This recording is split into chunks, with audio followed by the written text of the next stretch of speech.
welcome back to Barker Honda's Friday Night Sports, taking a look at all the jamborees in the area. Now we get down to South Lafourche, where in the first game it was Belle Chasse, new to the South Lafourche Jamboree, taking on Central Lafourche. I have a feeling Coach Skanes had something to do with Belle Chasse being down there, as he at one time coached at Belle Chasse.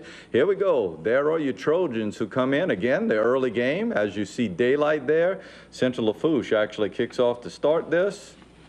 And there is Belle Chasse bringing it back out from the goal line, and things are looking good for Central Lafourche. Good coverage on that kickoff.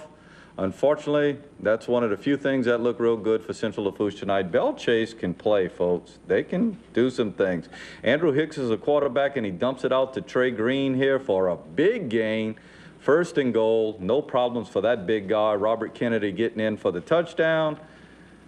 Extra point is good by Belle Chasse. Early lead for Belle Chasse. They kick it, and this seems to be the way high schools are kicking more and more. Just those little pooch kicks. You don't usually get a big return on it, but that young man does. As a matter of fact, he's so fast it looks like his shoes are on fire as he's running that one back. I think, if I'm not mistaken, that was Thomas Wesley who ran that back. Thomas Wesley later on, but unfortunately, Central Lafourche has a tough one in this one. They go down to Belle Chasse 27-6. And Belle Chasse actually on a couple of local teams scheduled this year, so now that kind of opens their eyes and goes, oh, Belle Chasse is going to be pretty good. Now, it is our understanding that Central Lafourche did turn the ball over a lot.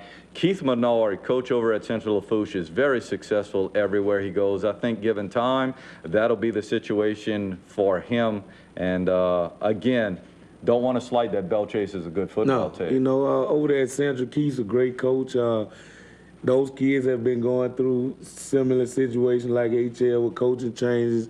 He just got to get his system in there, and they just got to buy into what he's doing, and they're going to be fine. They got athletes, too. He's got the schedule to do it, too, folks. I think they're going to string together a couple of wins here early in the season, and that's going to change the mindset of those kids at Central Lafourche. So let's certainly hope that happens. And thanks to Ashley Dufresne. She went out tonight, and she was our videographer down at the South Lafourche Jamboree. The second game, listen, South Lafourche taking on McCoy. On paper, if you're looking at this one, especially with the kind of year South Lafourche had last year, you're thinking, oh, Lord, this could be bad.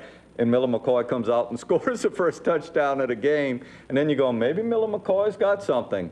And then the rest of the game happened. Let's get down to South Lafourche. Again, the Tarpons against the Lions of McCoy. This is the opening kickoff of this particular jamboree. And that guy back there is going to make a pretty nice run out of this thing and run it deep into Tarpon territory. Here we go. Corey Turner, running back, got it so deep that they had hardly any field to travel. They get the early touchdown, opens people's eyes, and they go up by a touchdown early in this one. But then, folks, all Tarpons, good quarterback in Dominique Filinich. He's going to be a good one. Passes to Cullen Mathern there. And if I'm not mistaken, the guy who got in on that touchdown was Eric Vega. Here we go again. And if you're looking and you're going, is that a number 40-something number at the quarterback? I had to do the same thing because I'm watching this footage as you are. That's right, folks. Dominic Filinich is number 46 playing quarterback. That's something. Now, this game ended after 10 o'clock, too, so we didn't have a whole lot of highlights, but there were not many for McCoy anyway. South Lafourche just pretty much ran up and down the field. As a matter of fact, they had scored their 35 points with well over 12 minutes left in this game and probably could have added to that. So South Lafourche picking up right where they did last year. A lot of people believe that they can compete with those East St. John's and Hornvilles and Destrahans that are coming from the river region. They always play tough, even those years at HL Bourgeois when y'all made some damage and won district titles. At the end of the year, y'all went down and played South Lafourche and escaped with a 1-point win or so they can really get it going. Yeah, I think the scariest thing is you got those big guys.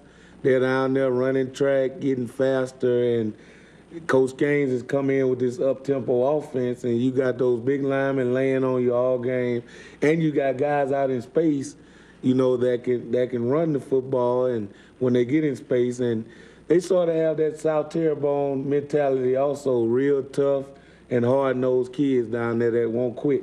Well, I got to tell you, Philinich is going to be an asset at the quarterback position, and Jake Williams, who ran the ball well last year, over 1,000 yards, is back as a running back. They'll be just fine this year. Going to take a break. Going to go to St. Mary for the St. Mary Jamborees. It's an interesting jamboree now because there's so many teams in the St. Mary area, they had to split it in two. They play some games on Thursday, some on Friday. We're going to look at the Thursday games first, and then we'll look at the Friday games. We'll do that when we get back from this.